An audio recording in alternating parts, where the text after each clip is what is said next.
Medipalli PS పరిధిలోని చెంగిచెర్లలో చోరీ జరిగిన ప్రాంతాన్ని ఉప్పల్ డీసీపీ సురేష్ కుమార్ పరిశీలించారు. కనకదుర్గ కాలనీ, అణుశక్తి కాలనీల్లో చోరీలు జరిగినట్లు డీసీపీ చెప్పారు.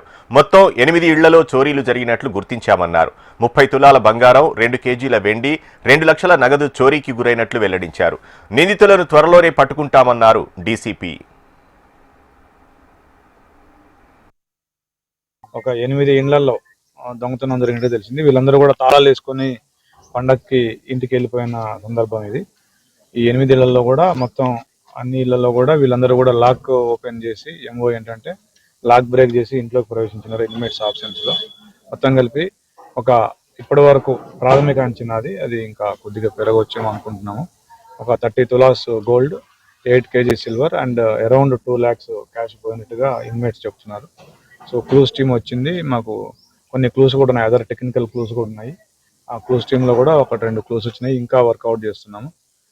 అన్ని ఇల్లు నిశ్చితంగా పరిశీలించి క్లూస్ సేకరించి we will catch the culprits. Thank you. అంటే ముందు జనరల్ గా సంక్రాంతి ఏ పండుగకైనా జనాలు ఊళ్ళలోకి వెళ్ళిపోతారు. ముందు అవేర్నెస్ కల్పించడం అట్లా అవన్నీ చేసామండి. అవన్నీ కూడా ఆటోస్ పెట్టడం కానీ, కరపత్రాలు రిలీజ్ చేయడం కానీ, మీటింగ్స్ పెట్టడం కానీ అవన్నీ కూడా చేయడం జరిగింది. ఇక్కడ కూడా లోకల్ గా పాయింట్ బుక్స్ ఉన్నాయి, ప్లస్ పెట్రోల్ కార్స్ కూడా తిరుగుతాం. అంటే ఆయుధాలతో